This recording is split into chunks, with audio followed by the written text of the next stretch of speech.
세제 개편안부터 상법, 노동법 등 수많은 법들이 공개 직후부터 몸살을 앓고 있습니다. 특히 증시부양 기대감이 컸습니다만 법안 발표 이후 오히려 역행에 대한 논란이 더 확대가 되고 있는 상황이고 최근 논란을 앓고 있는 개편안에 대해서 오늘 자세히 짚어보고 또 필요한 방안까지 좀 살펴보겠습니다.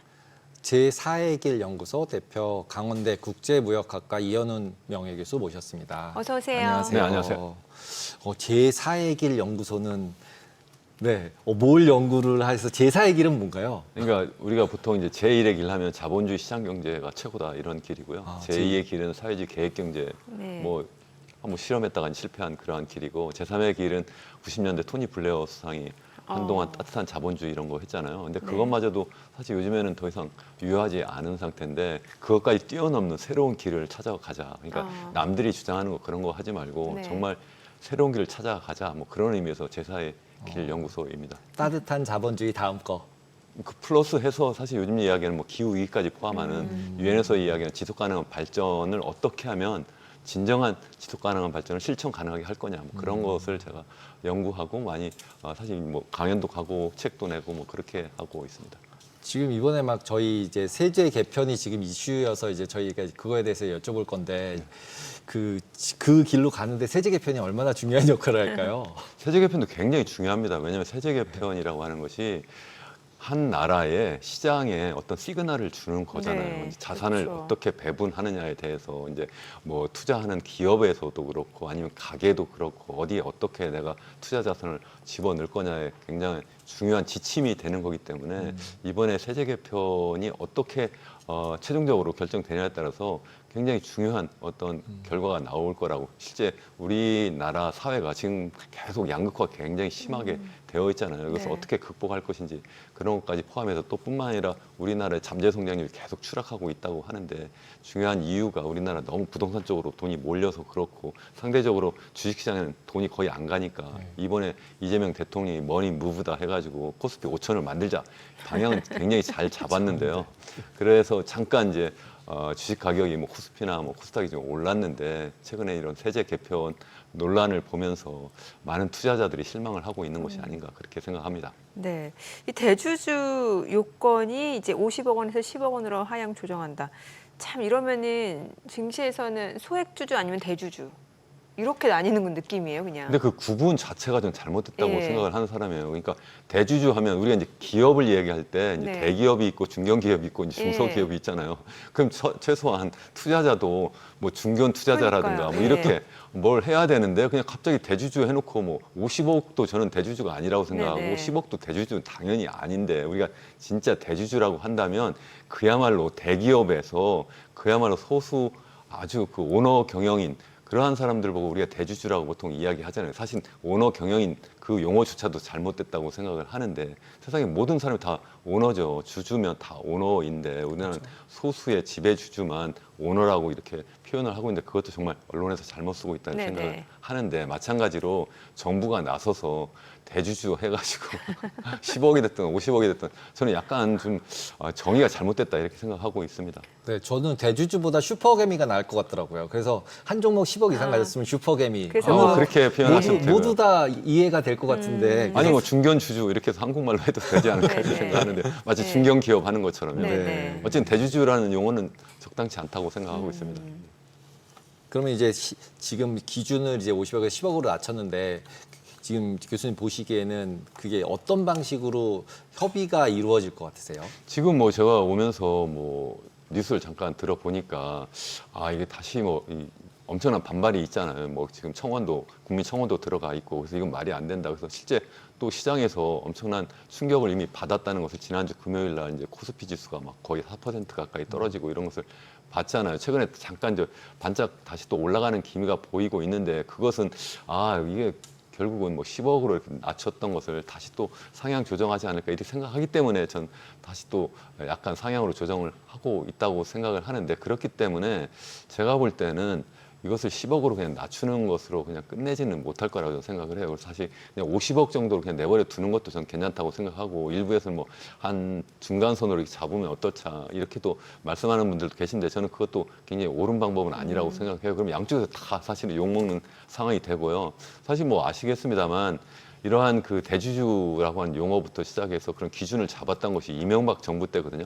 그때 처음 나왔던 대주주 기준이 단일 종목 그 소유하는 그 규모가 100억 정도였어요. 100억이었던 것이 이제 박근혜 정부 때 50억으로 떨어뜨렸다 25억으로 떨어뜨리고 다시 또 이제 문재인 정부 때는 10억까지 낮췄다가 지난 정부 때 이제 윤석열 정부 때 그걸 다시 또 50억으로 높였는데 그 사이에 한번 생각해 보세요. 인플레이션이 얼마나 많이 나타났고 그렇죠. 더군다나 강남 집값은 이재명 정부 이후에 제가 생각할 때는 3배, 4배 이렇게 올랐는데 그런 건 전혀 뭐 생각은 안 하고, 그러니까 모든 것은 다 기회비용이고 그러니까 비교해서 이게 적정한 가격이냐 이렇게 판단을 해야 되는데 그런 것과 비교해 보면 그쪽은 집값은 굉장히 많이 올랐어요. 서울 기준으로 보면 뭐 평균 주택 가격이 뭐 14억이라고도 하고 강남 같은 경우에는 뭐 최소한 30억부터 한 50억 이상 이렇게 다 되고 있잖아요.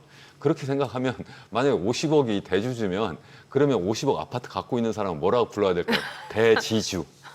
거의 땅값 때문에 집값이 오르잖아요. 그렇게 용어를 붙이시든지 그러니까 일관성이 너무 없다. 그러니까 제가 지금 계속 부동산 계속 비유하는 이유는 뭐냐면 이재명 대통령이 분명히 처음에 선거 공약으로 이야기했잖아요. 우리나라 돈이 너무나 부동산으로 쏠려 있으니 이것을 좀 주식시장으로 좀 머니 무브하겠다, 좀 옮기면 그러면 그게 과연 선순환이 되지 않겠느냐. 그렇게 되면서 주식 가격이 오르고 그런 기업들은 거기에서 투자 비용도 더 확보할 수 있고 그렇기 때문에 미래 먹거리 R&D 투자라든가 설비 투자도 할 수 있고 또 그런 동시에 이 부동산에 쏠려 있던 그 투자금이 자연스럽게 이쪽으로 옮겨가면서 가계부채 문제도 좀 어느 정도 해결할 수도 있고 또 너무나 많이 주택가격이 올랐기 때문에 청년들의 입장에서 생각하면 완전히 죽어 사다리가 끊어져 있는 상태잖아요.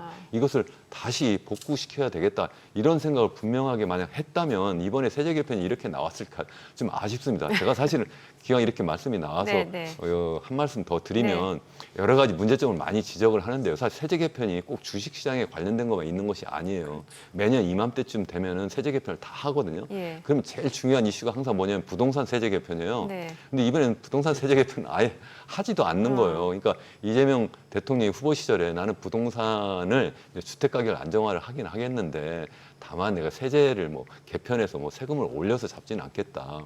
그냥 뭐 주택을 그것도 공공주택을 많이 임대주택을 많이 공급해서 하겠다 이렇게 해버리니까 사람들이 이거 뭐지? 공공주택 언제 건설해서 언제 그걸 분양하겠다 이러니까 사실 주택 가격이 올랐고 그러니까 이제 하급장 놀라서 화들짝 놀라서 지난 6.27 대책이 나온 거고 그것은 사실은 근본적인 대책이 아니잖아요. 그냥 불이 막 나니까 어쩔 수 없이 소방차가 가서 그냥 물을 확 부어가지고 일단 급한 불만 끈 건데 근본적으로 불씨도 꺼지지도 않은 상태예요. 지금 그냥 전반적으로 지금 거래량만 위축이 되었고 실질적으로 가격이 지금 상승 조금씩 하고 있는 거지 이것이 뭐 멈춰 있는 것이거나 아니면 그 예전 상태로 다시 돌아가지도 않고 있는 상태예요. 그러니까 이재명 정부가 출범한 이후에도 집값이 많이 올랐는데 그것이 원복되지도 않아서 원복이라는 표현 요새 많이 하던데 그렇게도 안 해놓고 지금 부동산 세제는 안 건든다 이렇게 대통령이 이야기했다고 해서 그냥 가만히 내버려 두면 앞으로 결국 시그널이 어떻게 오겠어요?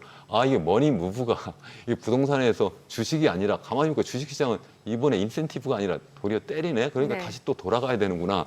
이렇게 생각하지 않을까 저는 좀 걱정하고 있는 거죠. 그럼 배당소득 분리과세하고 증권거래세 이 부분은 어떻게 그것도 보시나요? 마찬가지라고 생각하는데 저는 이제 이런 대주주 기준이라든가 아니면 배당소득 양도 배당소득 이제 양도세를 이제 어떻게 배당소득을 분리과세를 어떻게 할 것이냐 이런 것이 다 사실 뭐와 연관이 되냐면 우리나라가 너무 단기 투자만 하는데 어떻게 장기 투자로 좀 돌릴 거냐 또 뿐만 아니라 기업들이 실제 배당을 많이 함으로 해서 주주들에게 실질적인 혜택이 가도록 하고 그렇게 하면서 자연스럽게 주가도 좀 끌어올리자 이런 차원인데 그것을 이번에 좀 한다고 했는데 당초에 민주당 쪽에서 나왔던 이야기 예를 들어서 뭐 이소영 의원이 이야기했던 것은 뭐 최고 세율이 뭐 한 25% 그러니까 뭐 지방세까지 포함하면 다시 10% 추가하니까 27.5% 정도라고 했는데 최종적으로 나온 거 보니까 그것보다 한 10%포인트가 더 높아진 거예요. 그러니까 이거 뭐지 이렇게 됐을 뿐만 아니라 실제 그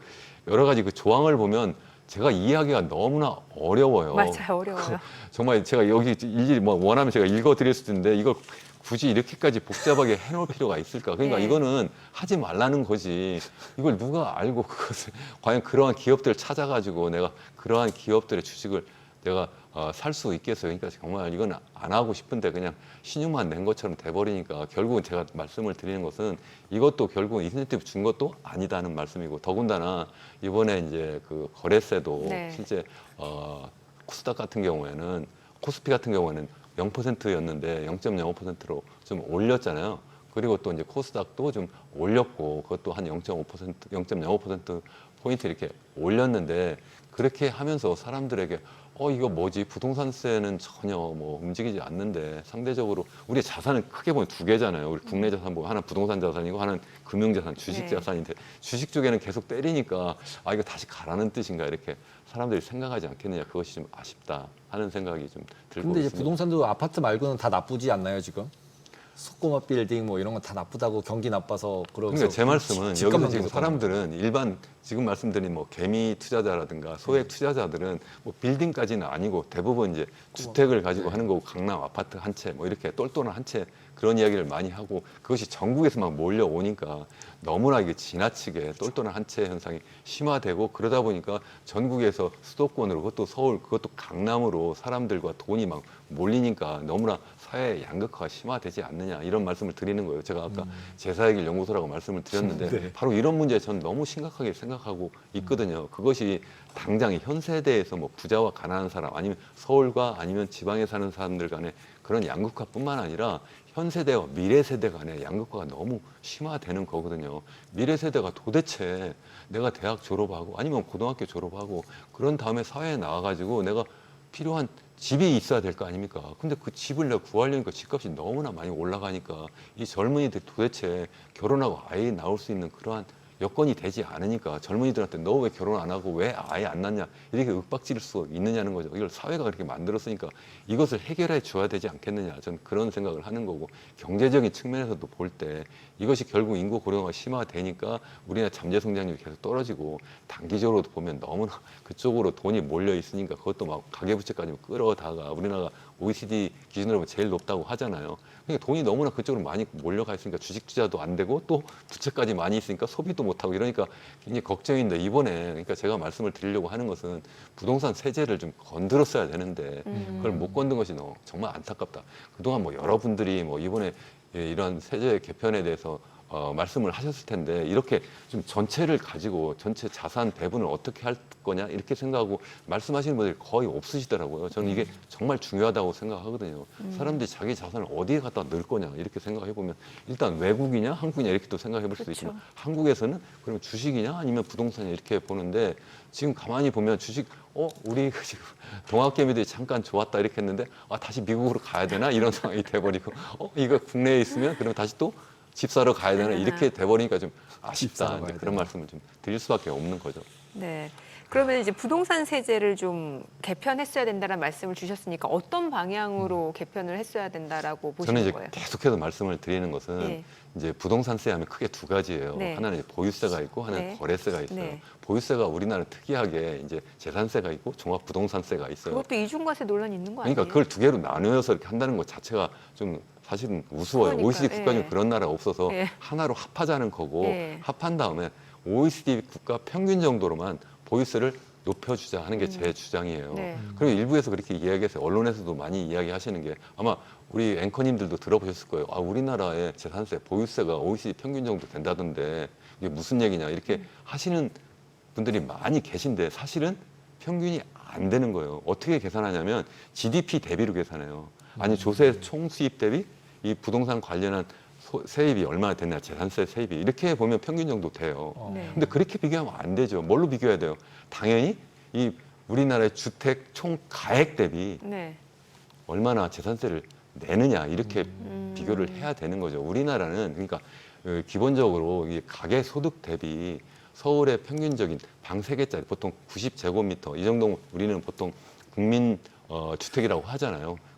국민주택, 그런 경우에 우리가 생각해 보면 전 세계에서 OECD 국가 중에 주요 도시 중에 제일 높아요. 그러니까 보통 서울의 평균적인 가계 소득을 갖고 있는 사람이 평균적인 주택을 구입하기 위해서는 무려 27년 걸린다. 뭐 눈비호 자료가 있는데 뭐 미국의 뉴욕 같은 경우 그것이 한 13배였다가 최근에 그러니까 올해 초만 해도 13배였다가 이것이 한 15배까지 오르긴 했는데 그래도 우리나라의 거의 절반 수준밖에 안 돼요. 그런데 우리나라는 너무 높다는 거죠. 그게 무슨 말씀이냐면 그냥 명목 가격으로 비교하면 우리나라하고 뭐 뉴욕하고 서울하고 뉴욕하고 뭐 비슷하다고 뭐 이런 말씀도 하시기도 하는데 명목 가격도 더 비쌀 뿐만 아니라 소득 대비로 보면 우리나라가 거의 2배로 비싸다. 그 얘기는 다시 한번 말씀드리면 그냥 과세를 비교할 때 재산세를 그냥 소득 대비로 비교하면 당연히 우리나라 재산세가 비싼 것처럼 높은 것처럼 보여요. 왜냐하면 전반적인 주택 가격이 너무나 많이 올랐으니까. 그래서 그렇게 비교하면 안 됩니다. 제가 계속 말씀드리고. 그래서 적어도 이 총 가액 대비, 총 주택 가액 대비로 우리나라의 재산세를 비교해 보면 OECD 평균의 절반밖에 되지 않고요. 미국하고 비교하면 한 10분의 1밖에 안 돼요, 솔직히. 그거밖에 안 되니까 이것을 제 생각에 점진적으로 좀 올려주자는 게 제 주장이고 다만 그렇게 하면 엄청난 조세 저항이 있을 테니까 제 생각에 점진적으로 좀 하되 그리고 또 1가구 1주택은 예외하면 안 된다. 그럼 똘똘한 채 자꾸 몰리니까 그렇게 하지 말고 기왕이면 모든 주택을 전부 합해서 총액 기준으로 하자.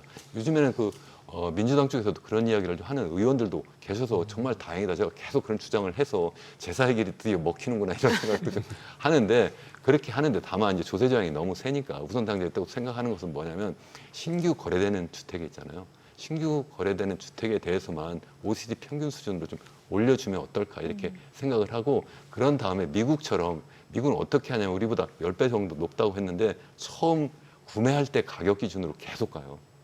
그게 10년 뒤에 예를 들어서 5배 올랐어요. 그렇다고 해서 세금 더 내지 않아요.